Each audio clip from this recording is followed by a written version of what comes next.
Bonjour les lycéens, comment allez-vous? Bien, j'espère. Voyons ensemble la troisième séance de l'heure. Première séance, déjà, nous avions vu que les heures entières, on pouvait les lire en ne regardant que la petite aiguille. La grande, ce n'était pas important parce qu'elle était toujours en haut. Toujours en haut veut dire 0 minute. Puis nous avons vu la séance suivante que la grande aiguille pouvait être en bas. À ce moment-là, elle a fait la moitié du voyage sur le cadran, elle est en bas, et elle veut dire 30 minutes. Donc, quand une heure est entière, c'est tout le cadran, ça vaut 60 minutes. Lorsqu'on partage le cadran en deux, c'est 30 et 30. Et lorsqu'on partage le cadran en 4, ce sera combien? On réfléchit un petit peu, et on se rend compte que ça fait 15, 15, 15 et 15. 4 fois 15, 60. 2 fois 30, 60. 60 fois 1, 60. Voilà donc 4 manières de penser votre cadran d'horloge. Donc, ça veut dire quoi? En résumé, lorsque l'aiguille montre le haut, elle veut dire 0 minute. Ou 60. Mais 60, ça ne se dit pas parce qu'on a rajouté une heure. Si l'aiguille montre le bas, elle veut dire 30. Si l'aiguille montre ici, si elle montre le 3, elle voudra dire 15. Si l'aiguille, du coup, elle est en bas, ça veut dire 15 et 15, donc 30. Si l'aiguille montre ici le 9, montre le chiffre 9, ça voudra dire 15, 15 et 15, 45. Ok? Donc maintenant qu'on a compris ça, on va pouvoir lire des heures qui ont des 15 et des 45. Je rappelle, et vous pouvez faire le mouvement avec moi. Prenez un stylo, vous montrez le haut. 0 minute. Je vais vers mon 3. 15 minutes. Je montre le bas. 30 minutes. Je montre le 9 vers la gauche. 45 minutes. Aujourd'hui, on va écrire l'heure. On va lire l'heure avec des 15, des 30, on sait déjà faire, et des 45, et même des 0, c'est-à-dire lorsque l'aiguille est en haut, pas de minutes. Ça, on savait le faire depuis la leçon 1. Donc, je vais vous faire des cadrans, là, et vous devez essayer de trouver quelle heure est représentée. Forcément, lorsqu'on a des 15 et des 45, l'aiguille des heures, elle n'est pas exactement en face d'un chiffre. Elle est un petit peu après, ou beaucoup après, mais toujours entre deux chiffres. Par exemple, si je dis qu'il est 3h15, l'aiguille des heures, elle est un petit peu après le 3, pour dire 3 heures et un peu plus. Et ensuite 15, ça sera un grand trait ici en face du 3. Là, c'est bien 3h15.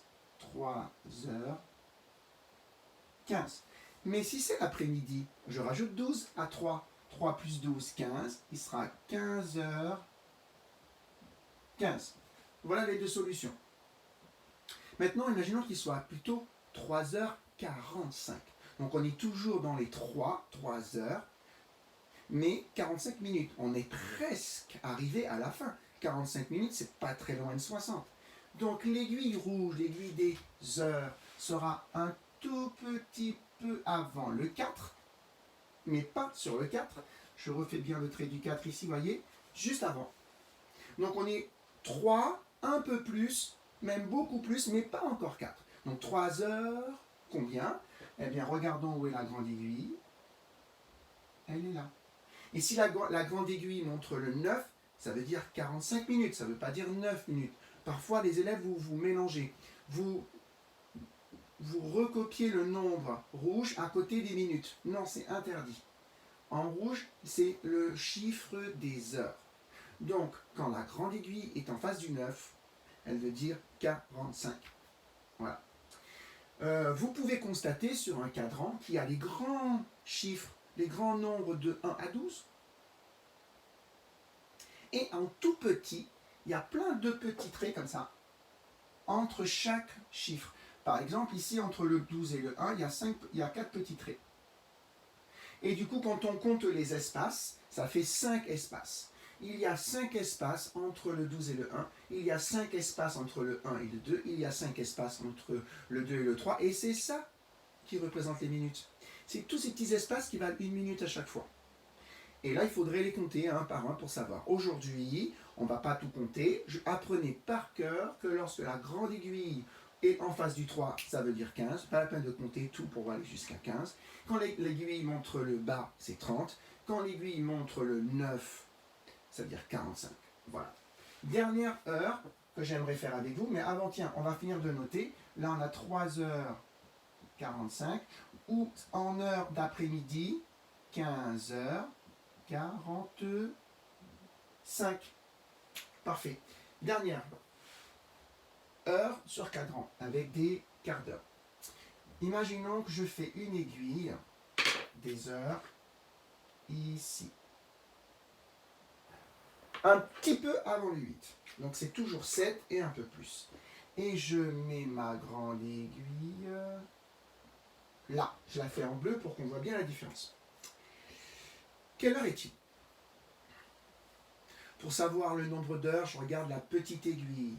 Moi, je les fais en rouge. Mais sur une montre, généralement, elles sont toutes noires. Elles sont toutes de la même couleur. Moi, j'ai mis en rouge pour que ça se voit. Rouge, c'est 7 et un petit peu plus. Donc, il est 7 heures. Et l'aiguille bleue est en face du 9, donc 45. 7h45.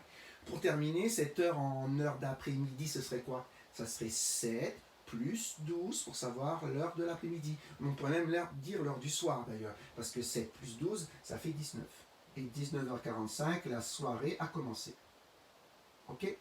19h45. Ne cherchez pas à mettre votre aiguille des minutes à un autre endroit que les 4 qu'on a appris dans ces 3 premières séances. Je résume la séance. Lorsque l'aiguille 10 minutes montre le haut, c'est 0 minutes. Lorsque l'aiguille montre le bas en niveau du 6, c'est 30 minutes. Lorsque l'aiguille montre le 3, ça veut dire 15 minutes. Et lorsque l'aiguille montre le 9, ça veut dire 45 minutes. Ok? Donc maintenant que vous avez bien compris ça, à vous de me dessiner les cadrans avec les heures que je vous ai notées dans les devoirs pour arriver à me le faire sans erreur, tout simplement. Voilà, il y aura peut-être des 30, des 45 et des 15, parce qu'on sait le faire à partir de maintenant. Donc, pas de souci avec ça pour vous, je pense. Si vous avez des questions, n'hésitez pas à me les poser, je pourrai vous répondre. Il faut savoir ça par cœur. 1h 60 minutes, une demi-heure 30 minutes, un quart d'heure, c'est 15 minutes. Voilà la leçon d'aujourd'hui. Un quart d'heure, c'est 15 minutes. Si je vous dis, allez, on sort dans un quart d'heure, ça veut dire on sort dans 15 minutes. Si je vous dis on sort dans une demi-heure, ça veut dire on sort dans 30 minutes. Et si je vous dis on sort dans 3 quarts d'heure, ça veut dire un quart d'heure, un quart d'heure, un quart d'heure. 15, 15, 15. 3 fois 15, 45. Donc, 3 quarts d'heure, c'est 45 minutes. Ok? Voilà. Je vous souhaite une belle journée et un bon travail.